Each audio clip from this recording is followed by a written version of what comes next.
পাশের বাড়ির যুবকের দ্বারা ধর্ষণের শিকার 7 বছরের নাবালিকা। চাঞ্চল্যকরী ঘটনা ডুকলি এলাকায়। ধর্ষিতা বর্তমানে হাসপাতালে চিকিৎসাধীন। সোমবার শিশুকন্যার শারীরিক অবস্থার খোঁজ নিলেন শিশু সুরক্ষা কমিশনের চেয়ারপারসন জয়ন্তী দেববর্মা। তিনি এই ঘটনার তীব্র নিন্দা জানিয়েছেন।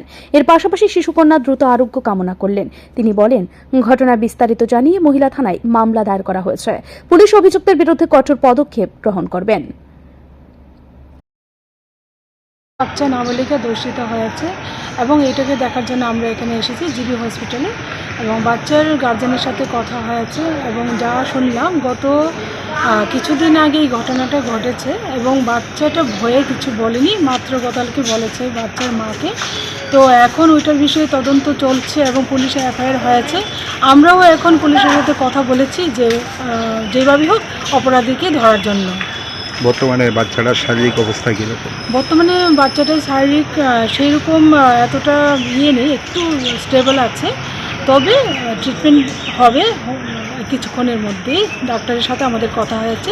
পুলিশ এখনও আসেনি, পুলিশ আসার পরেই সব কিছু ওনাদের মাধ্যমেই ডাক্তাররা যা কিছু লাগে ট্রিটমেন্টের জন্য সব কিছু করা হবে।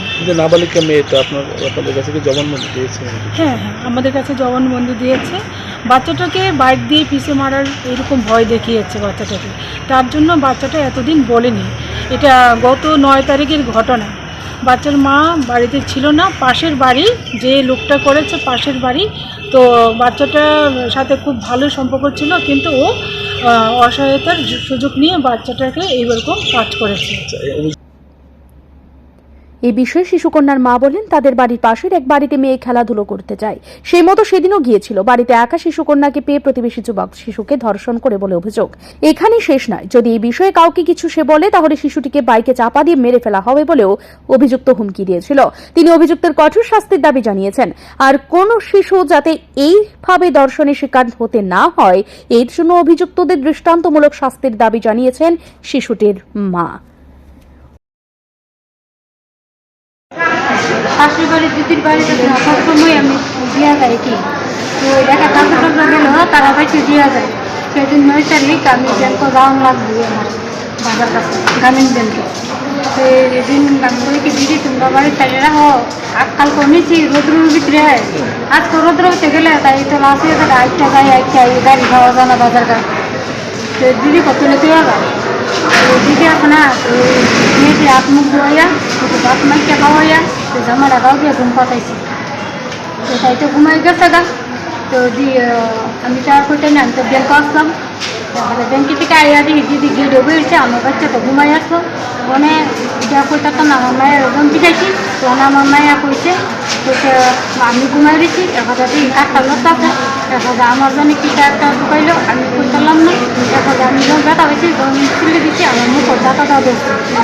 এখন যা যদি তোর মা কাছে তোর বাবু কাছে কস দিলে তোর বাইকের তলে ফেলাই, গাড়ির তলে ফেলাই মেরেলাম। ওই ধরে নদী নাচতে দিল মানে মার কাছে কিছু যখন ঘুমের ভিতরে চিৎকার 3বার ধরে উঠছে।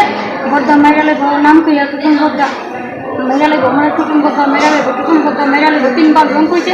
তখন আমি বাবা আমি আসাদা আমার মায়ের পুকুর ভিতরে ঢুকছি, কইরা বলছি মা তোর খেতে সুস্থ ঘটনা মা তোর খেতেছে কিন্তু তোর খাচ্ছে কিন্তু ছুটি কাঁদিস না, তোর সাথে সবাই আছে, মা থাকতে তোর কি মা থাকতো। এদিকে সোমবার শিশুটির শারীরিক অবস্থার খোঁজ নিলেন প্রদেশ মহিলা কংগ্রেসের সভানেত্রী সর্বাণী ঘোষ। তিনি সাংবাদিকদের মুখোমুখি হয়ে বলেন, রাজ্যের কোথাও মহিলাদের কোনো নিরাপত্তা নেই, শিশুদের নিজের বাড়িতে নিরাপত্তা নেই। এই ঘটনার তীব্র নিন্দা জানিয়েছেন মহিলা কংগ্রেসের সভানেত্রী। অভিযুক্তের দৃষ্টান্তমূলক শাস্তির দাবি জানিয়েছেন তিনি।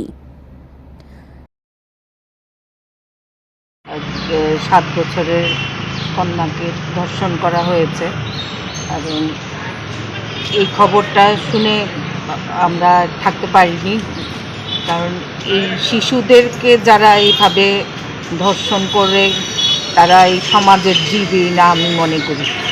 এবং এই ঘটনা দিনকে দিন শুধু এই একটিমাত্রই ঘটনা না, এই ডাবল ইঞ্জিনের সরকারে সুশাসনের কথা যারা মুখে বুলিয়ে আওড়ায়, এই ঘটনা দিনকে দিন বৃদ্ধি পাচ্ছে এই কারণেই যে যারা এই ঘটনার সঙ্গে জড়িত, মহিলাদের উপর নির্যাতন এবং ধর্ষণ একের পর এক ক্রমাগত চলছে এই ত্রিপুরা রাজ্যে, কোনো রকম শাস্তি হচ্ছে না, যার দরুন অপরাধীরা তাদের লোলুপ দৃষ্টিতে মহিলাদের সেই শিশু থেকে আবাল বৃদ্ধ বনিতা কাউকেই মানে এইসবের থেকে রেহাই দিচ্ছে না। যদি আজকে অপরাধীরা শাস্তি পেত, এই সমাজে এই ঘটনা বারবার ঘটতো না। তাই আমরা ত্রিপুরা প্রদেশ মহিলা কংগ্রেসের তরফ থেকে এই ঘটনার তীব্র নিন্দা জানাচ্ছি। মহিলা থানায় অভিযুক্তের বিরুদ্ধে মামলা দায়ের করা হয়েছে, তবে পুলিশ এই বিষয়ে কি পদক্ষেপ গ্রহণ করে সেদিকে তাকিয়ে রাজ্যের মানুষ। ব্যুরো রিপোর্ট, ঋদ্ধি নেটওয়ার্ক।